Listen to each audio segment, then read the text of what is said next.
Amigos y amigas, bienvenidos una vez más a este canal Daniel Pyro Training y al último video, la última grabación de los últimos dos pasos de la exégesis bíblica de esta serie exégesis bíblica que comenzamos hace un tiempo atrás.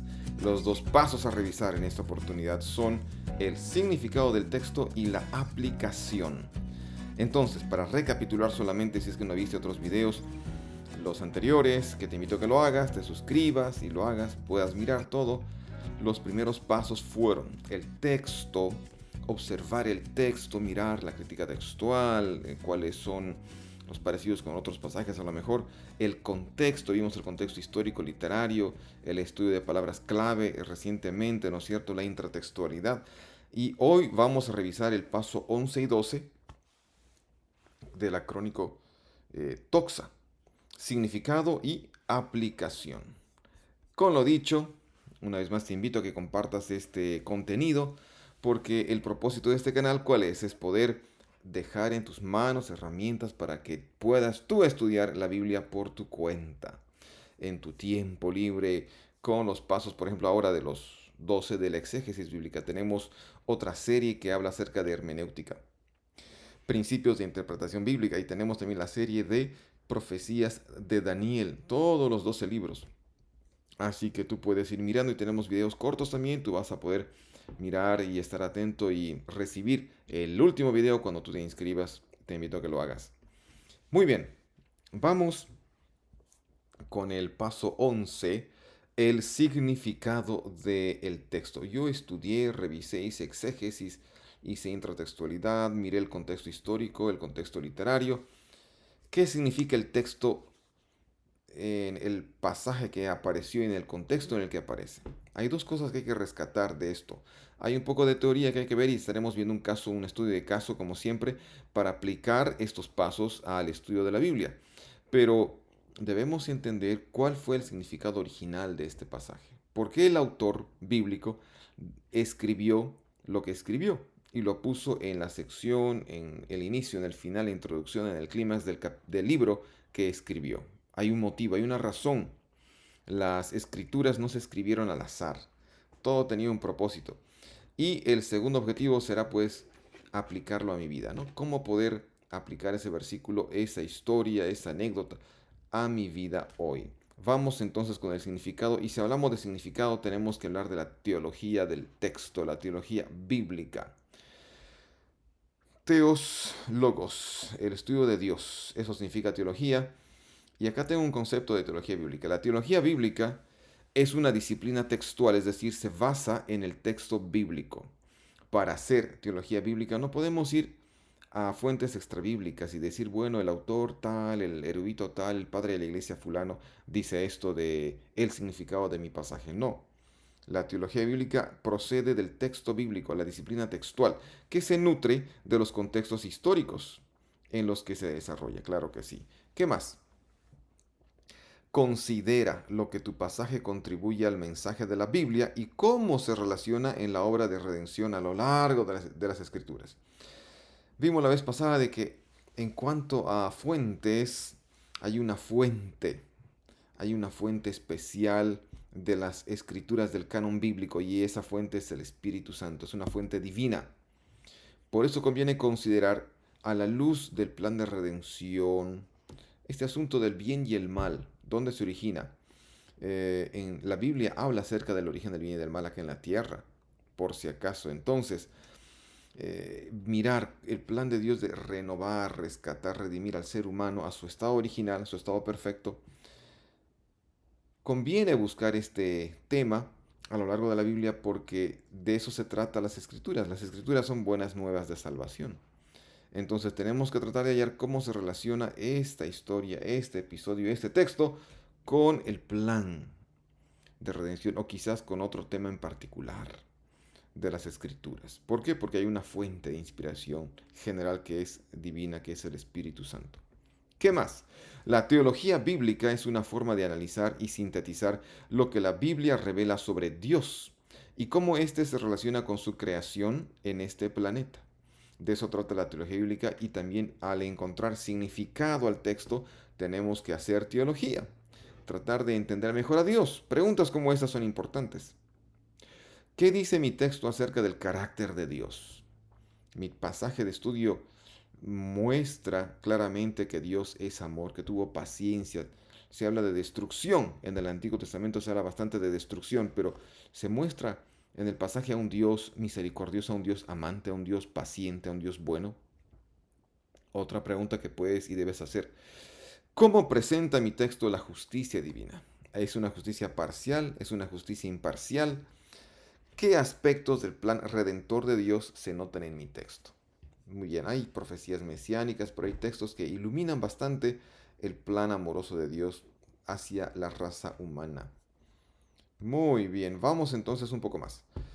En cuanto al alcance, la teología bíblica debe limitarse a la forma final del canon, tal como Dios nos lo ha revelado, no a una construcción hipotética, impulsada por las propias presuposiciones de los eruditos, y tampoco al material adicional, que ni la Biblia ni la tradición histórica han reconocido como canónico. Entonces, al hacer teología bíblica, reitero, no caigamos en la crítica bíblica, la crítica por eruditos bíblicos que suponieron que la Biblia tenía fuentes, como la fuente, la teoría, ¿no?, de las fuentes JEDP, del Génesis o del Pentateuco y de todo el Antiguo Testamento, que la Biblia son simplemente sagas, como dice ahí un teólogo, Gerard von Rad, son historias, escultura que se hizo verdad, es decir, que tanto se contó la historia que la gente cree que eso es verdad, que es su historia. Los judíos creen que vienen de ahí, de Dios, y que Abraham fue llamado por Dios, pero es apenas una saga, una historia. No caigamos en la crítica, no conviene desmerecer la inspiración divina en este texto sagrado, porque si no ya no tendría sentido. Y algo más.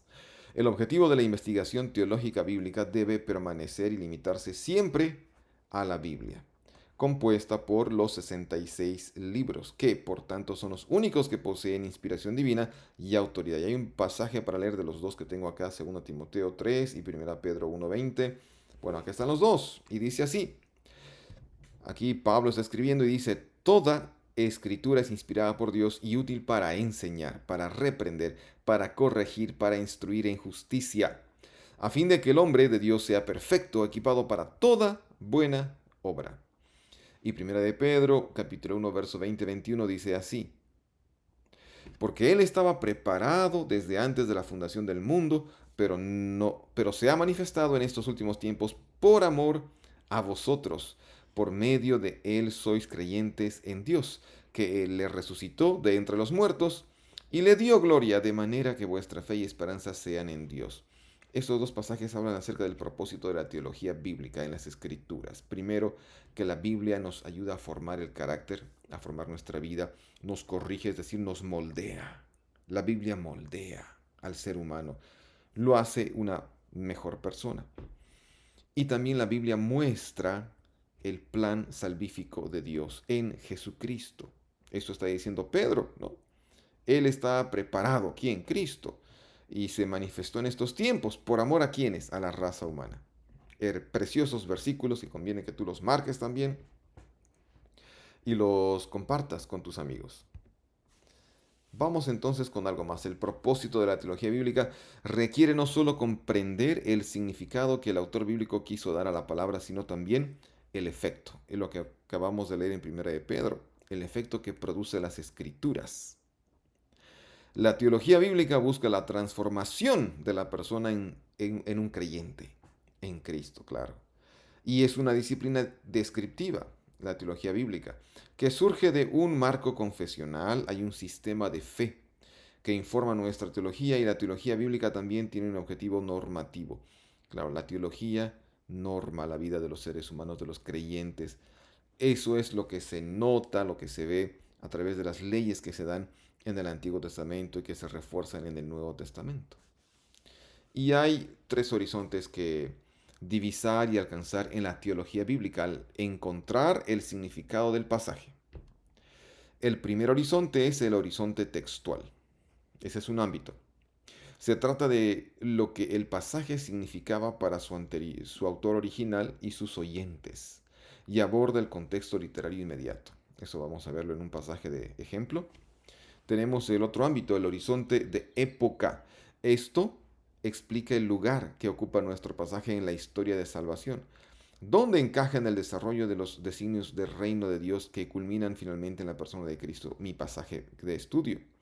¿Será que tiene algún, alguna vislumbre del plan de salvación mi pasaje?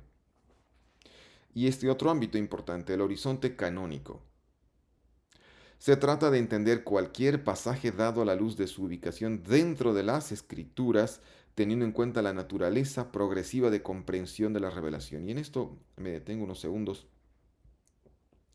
Hay gente que quizás escuchaste decir esto, ¿no? La revelación divina es progresiva, pero hay otros que dicen, con los que yo estoy de acuerdo, que la revelación de Dios se dio en las escrituras. Ahí está la revelación, fue completa. No hay algo nuevo que descubrir. La comprensión de la revelación de Dios, la comprensión de las escrituras es lo progresivo. El ser humano va entendiendo de a poco una parte, un capítulo, un pasaje, una ley, una norma, una instrucción, y la siguiente vez que abre la Biblia vuelve a aprender otro poco. Así que la comprensión de las escrituras es progresiva, no la revelación es completa, ya se la dio y el canon se selló. ¿Está bien?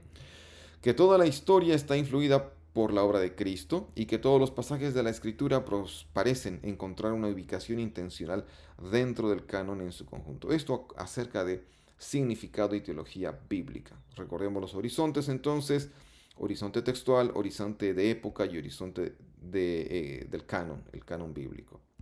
El paso número 12 antes de ir al ejemplo tiene que ver con la aplicación del pasaje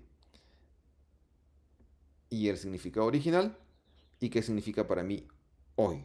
De eso se trata la aplicación. Si yo no aplico un pasaje bíblico, ¿para qué me sirve? ¿Por qué he estudiado y por qué tomé tantas horas para tratar de encontrar su significado original? Debo practicar, debo poner en práctica lo que estudio, lo que valoro. Y las Escrituras es un libro que, como vimos, no solo informa, sino también transforma. Preguntas que hay que hacer en la aplicación de un pasaje. ¿Qué puede significar este texto para la audiencia de hoy? ¿Cómo me ayuda este texto a entender mejor el actuar de Dios a lo largo de la historia humana? Y ¿de qué manera este texto me ayuda a ser una mejor persona, un mejor cristiano o cristiana?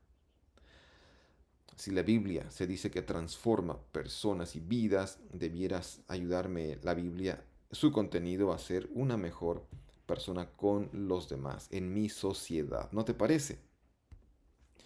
Más preguntas para hacer. ¿De qué aspectos de la vida se ocupa más el pasaje? ¿Qué encontramos que sea similar o al menos que esté estrechamente relacionado con lo que trata el pasaje para mi vida hoy, ¿no? Entonces puede ser que se trate de un pasaje de la vida cotidiana, del hogar, de la adoración, ¿no?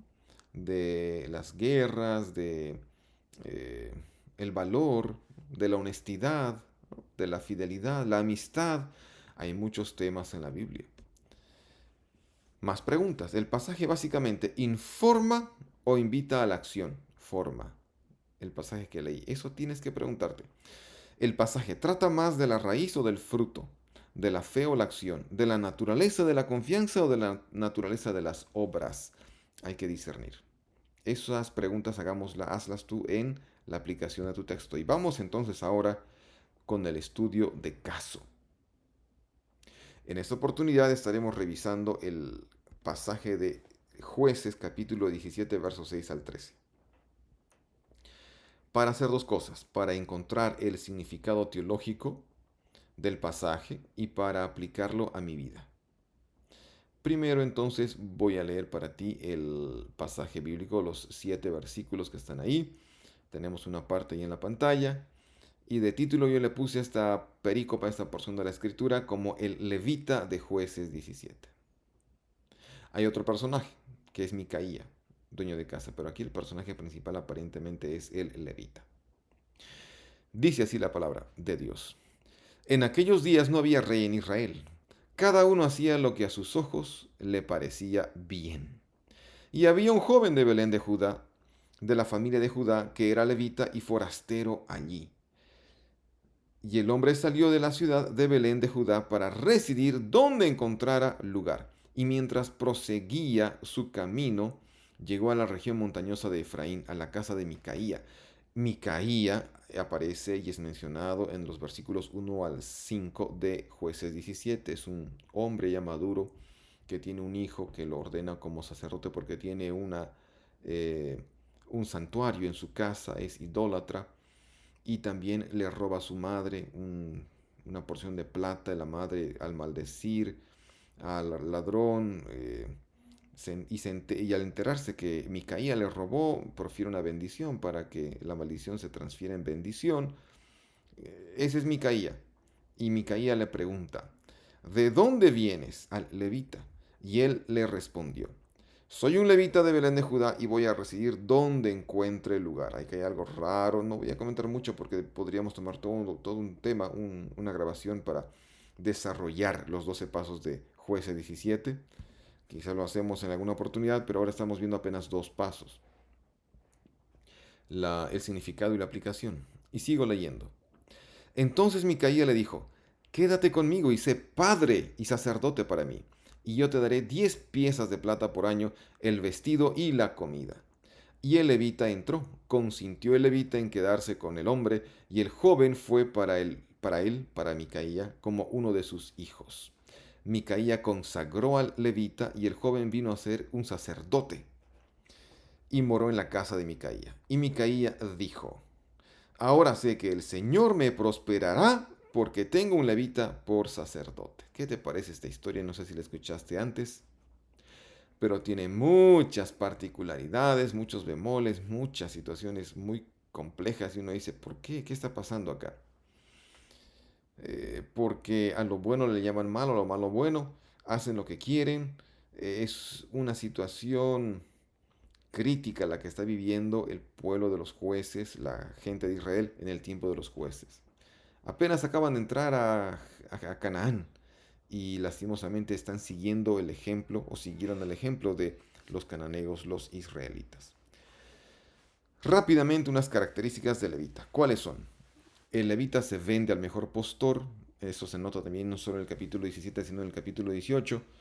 Desleal con los que confiaron en él. Mira que en el capítulo 17 el levita consiente en quedarse con Micaía, Micaía lo ordena, pero el capítulo 18 menciona que unos danitas llegan a la casa de Micaía y le proponen al levita que se vaya con ellos, porque ya no será sacerdote de una familia, sino será sacerdote de una tribu, la tribu de Dan. ¿Y qué pasa con este levita? Se olvida de Micaía, que él le dio abrigo, le dio casa en un momento de mucha dificultad, que lo hizo sacerdote, etcétera, etcétera, y lo deja. Se va con los danitas este levita. Es mercenario como Balaam, ¿por qué? Porque dice, bueno, donde yo pueda comer, donde pueda quedarme, yo me quedo. No interesa, hago lo que sea. Es pasivo pero ambicioso. Cuando le preguntan a los danitas, le dicen, ¿qué haces acá? Ah, sí, bueno, vine acá porque no tenía dónde más ir. Responde más o menos así, no les explica que Micaía lo ordenó como sacerdote, que es el padre espiritual de la casa. Nada, nada, nada, nada. Es pasivo, dice, a ver qué más puedo recibir. Y es un padre sin sentido de obligaciones. Bueno, ese es el levita.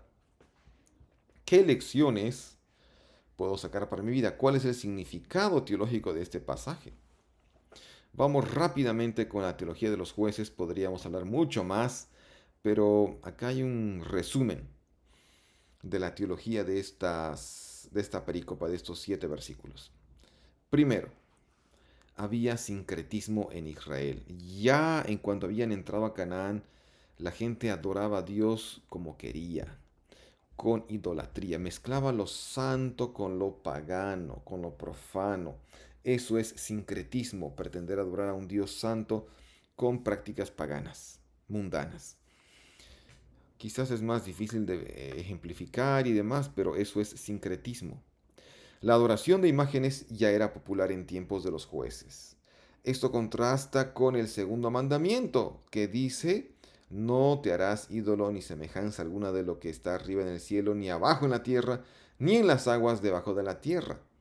Moisés había dado la ley a través, bueno, Dios a través de Moisés había dado la ley a su pueblo, y ahí estaba un mandamiento de no tener ídolos, pero Micaía tenía una parafernalia, tenía un conjunto de dioses, un pequeño tabernáculo, y tenía varios dioses que para él eran Dios, el Dios de los cielos, pero eran imágenes hechas, cocidas, cocidas en fuego y revestidas con plata, con oro, como se hacía en esos tiempos las imágenes. ¿Qué más hablamos de la teología del texto? Bueno, ahí podemos enfatizar, ¿no? Un tema teológico sería la adoración correcta, la idolatría versus la adoración que Dios pide, sin ídolos. Y tercero, Micaía ordena al sacerdote a su hijo, ordena al sacerdocio a su hijo y a su levita, a ese joven levita, promoviendo así un ministerio independiente del instaurado por Dios en Efraín, en Silo. De modo que este levita, en vez de llevar sus ofrendas a Dios al templo, simplemente se queda en su casa y practica la religiosidad a su manera con un levita ordenado, con su hijo ordenado, y se olvida que Dios instauró en Israel una tribu para ser sacerdotes. Y en su casa ahora tiene a quién, a un levita. El levita debía estar atendiendo, sirviendo en el santuario, pero parece que nadie lo quiso atender. No había llegado el alimento al santuario, por eso este se va a Judá. En Judá no debía morar un levita. Y ahora llega a las colinas de Efraín, donde está Micaía. ¿Por qué? Porque la gente como Micaía está fallando en hacer llegar los recursos, las ofrendas, hasta Silo, donde los levitas esperan recibir algo para comer y vestir por el trabajo que hacen de servicio en el santuario.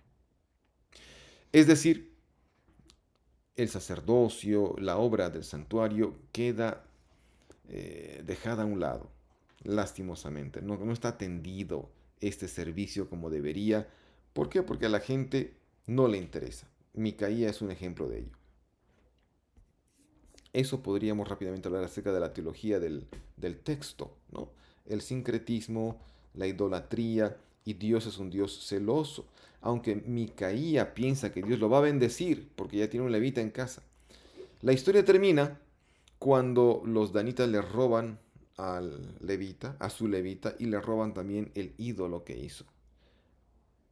El ídolo que hizo con el dinero que le robó a su madre. O sea que las cosas que comienzan mal terminan mal.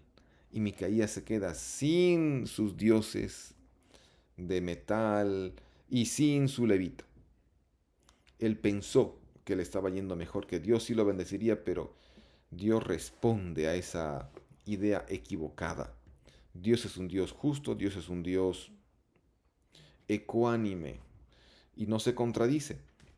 No podría haber bendecido a Micaía, que había robado a su madre, que estaba haciendo cosas que no debía. Los sacerdotes que debían oficiar en el santuario, ¿quiénes eran? Eran los de la familia de Aarón. Ellos podían ordenar, ¿no? Los demás podían atender y habían familias, todo estaba bien ordenado, distribuido, pero acá nuestro amigo Micaía no hace caso de eso. Bien, vámonos a la aplicación ahora. Jueces 17:9 mencionaba, soy un levita de Belén de Judá y voy a residir donde encuentre el lugar. Características. El levita que dijimos que es situacionalista, pasivo pero ambicioso. A ver qué encuentro. Acepta el primer ofrecimiento que se le aparece enfrente. Primero acepta vivir con Micaía, luego acepta vivir con los danitas. Significado original. El Señor o Yahvé debía ser el proveedor de su pan y su vestido para cada familia del pueblo, para los reyes, para los profetas. El levita se olvida de Dios y trata de buscar ayuda humana para sobrevivir en esos tiempos difíciles de los jueces. Significado para hoy. Dios puede hacer por ti más que cualquier ser humano. Así como levita, muchas veces vamos tras ayuda de los amigos, los conocidos, y a lo mejor te llevas un chasco, porque la gente te falla, pero a no olvidarse, como el levita se olvidó, de Dios, de que Dios puede dar mucho, mucho más, porque Dios es un ser omnipotente, lo puede todo, eso dice la Escritura. Entonces ahí tenemos una aplicación para hoy, no olvidarse de Dios, del proveedor de proveedores. Más aplicaciones del texto. El término padre, Av, en hebreo, representa un estatus alto, pero no el más alto. ¿Por qué? Porque alguien lo nombró padre, y eso nos recuerda a Faraón cuando le dijo a José: tú vas a ser como mi padre en este lugar, vas a reinar en Egipto, tú vas a gobernar cuando lleguen los 7 años de abundancia y 7 años de hambruna. Génesis capítulo 40, 41, 42, hasta el 50. El levita debía ser el consejero espiritual de la familia, como le pidió Micaía. Su investidura lo hacía especial porque ya era, ¿qué cosa? Sacerdote. Ahora este debía demostrar por qué era especial, pero no cumplió con el rol, más bien se fue, abandonó su puesto, abandonó su tarea. Aplicación para la vida. Cuando te encarguen algo, cumple con lo que haces. Y si es que te congregas, vas a alguna iglesia y te piden una tarea, hacer un cargo durante un año o dos, hazlo con esmero, hazlo con denuedo, porque es para Dios. No renuncies. No seas negligente. Ahí tenemos más aplicaciones, ¿te das cuenta? Vamos a la siguiente aplicación. No seas víctima de las circunstancias. El levita se muestra como alguien víctima de las circunstancias. Dice: bueno, yo no tengo la culpa de no tener que comer, así que voy a hacer lo que sea para salvar mi vida. Algo así dice el levita con sus expresiones: no tengo dónde vivir, iré a vivir donde encuentre el lugar. El culto en Israel estaba paganizado, había sincretismo al adorar al Dios verdadero. La aplicación para hoy, ¿cuál sería? Hay que evitar caer en el sincretismo espiritual, queriendo agradar a uno mismo y a Dios.